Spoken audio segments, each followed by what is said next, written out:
खम्मा गणी दोस्तों, आज की कहानी महाभारत की है। दोस्तों, जब पांडवों को 13 वर्ष का वनवास मिला तो उस समय वह एक जंगल में कुटिया बनाकर रहते थे। वनवास के दिन बड़े कष्टकारी थे। उसी दौरान एक बार एक सन्यासी भिक्षा मांगने के लिए उनके द्वार पर आया। द्वार पर पांडवों के बड़े भाई युधिष्ठिर खड़े थे। अपनी कुटिया में एक भिक्षुक को आया देखकर युधिष्ठिर थोड़ा चिंतित हुए, क्योंकि उस दिन घर में अनाज का एक दाना भी नहीं था। भारतीय परंपरा के अनुसार द्वार पर आए किसी को भी खाली हाथ लौटाना उचित नहीं था, लेकिन घर में कुछ न हो तो इसमें युधिष्ठिर भी क्या कर सकते थे। जैसे ही भिक्षुक उनके पास आया, युधिष्ठिर ने दोनों हाथ जोड़कर उनसे कहा, भाई माफ करना, आज घर में अनाज का एक दाना भी नहीं है, इसलिए मैं आपको आज कोई भिक्षा नहीं दे सकता, किंतु मैं आपको वचन देता हूँ, आप कल अवश्य आना, कल मैं आपको भिक्षा अवश्य दूंगा। अब इतना सुनकर वह भिक्षुक तो लौट गया, मगर जैसे ही ये बात युधिष्ठिर के छोटे भाई भीम के कानों में पड़ी तो वह अपनी कुटिया में से एक ढोल बाहर लेकर आया और जोर जोर से बजाने लगा। चारों पांडव और द्रौपदी उसे देखकर आश्चर्य में पड़ गए, लेकिन भीम अपनी मस्ती में ढोल बजाने लगा। तभी पांडवों की खोज खबर लेने के लिए वहां श्री कृष्ण पधारे। सभी ने कृष्ण का स्वागत किया, मगर भीम ढोल बजाता रहा। कृष्ण ने अर्जुन और युधिष्ठिर से पूछा कि यह भीम क्या कर रहा है। दोनों भाइयों के पास इसका कोई उत्तर नहीं था। अर्जुन बोला, शायद भीम भैया को भूख लगी है, इसलिए वे थोड़ा पगला गए हैं।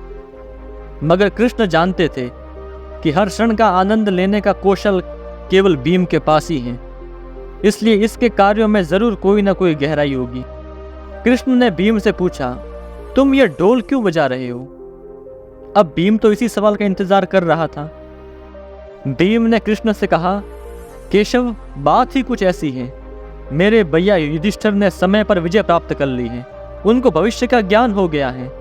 आज एक सन्यासी हमारे द्वार पर भिक्षा मांगने आया और हमारे घर में अनाज का एक दाना भी नहीं था, तो भैया ने उससे कहा कि तुम कल आना, कल मैं तुम्हें अवश्य भिक्षा दूंगा। और भैया ने सिर्फ उससे यह कहा नहीं, बल्कि उसकी भूख मिटाने का वचन भी दिया।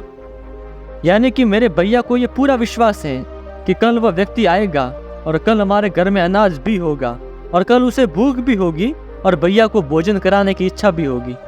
अब जिसके भाई को भविष्य का इतना ज्ञान हो जाए, वह व्यक्ति खुशी से ढोल न बजाए तो करे क्या? उन्होंने उस भिक्षुक को कल आने के लिए कहा, यानी उनको पूरा विश्वास है कि कल वह भी जीवित रहेंगे और वह भिक्षु भी जीवित रहेगा। बस मैं इसीलिए इतना खुश हूं और ये ढोल बजा रहा हूं। भविष्य की जो घटना अनेक घटनाओं पर निर्भर करती है, उसके बारे में भी मेरे भैया कितने आश्वस्त हैं कि कल तुम आना और कल मैं तुम्हें जरूर खिलाऊंगा। उसकी यह बात सुनकर कृष्ण हंस पड़े और युधिष्ठिर के तो होश उड़ गए। दोस्तों, मनुष्य जीवन सिर्फ वर्तमान है, भविष्य नाम की कोई चीज नहीं।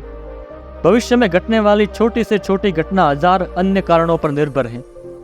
ऐसे में भविष्य के बारे में सोचना ना सिर्फ बेईमानी है, बल्कि यही तमाम चिंताओं का मुख्य कारण भी है। यदि मनुष्य वर्तमान में जीना सीख जाए और भविष्य के बाबत कम से कम सोचे, तभी वह मस्ती से जी सकता है। वक्त के क्रूर छल का भरोसा नहीं, आज जी लो कि कल का भरोसा नहीं।